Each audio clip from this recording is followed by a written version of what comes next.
ভারতীয় জনতা পার্টি বাংলায় আবার তার পুরনো খেলাতে তারা নেমে পড়েছেন।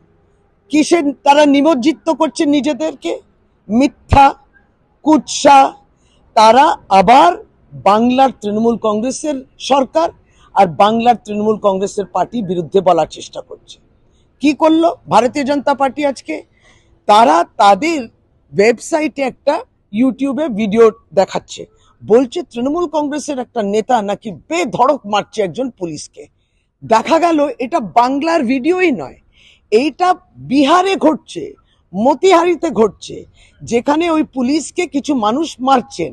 আর ভারতীয় জনতা পার্টির বাংলা শাখার যারা নেতারা রয়েছেন তারা সেই ভিডিওটাকে তুলে বলছে এটা বাংলায় ঘটেছে। তার মানে ভারতীয় জনতা পার্টি, আগে আপনি বোঝার চেষ্টা করুন, এই ভিডিওটা যে বিহারের, এটা কিন্তু আপনার ডবল ইঞ্জিন সরকার, সেখানে ঘটছে এই বিশৃঙ্খলা। সুতরাং আপনি সেটাকে বাংলায় দেখাচ্ছেন যে তৃণমূল কংগ্রেস এইগুলো করছে, তার মানে আবার মিথ্যা কুৎসা আপনারা আরম্ভ করেছেন।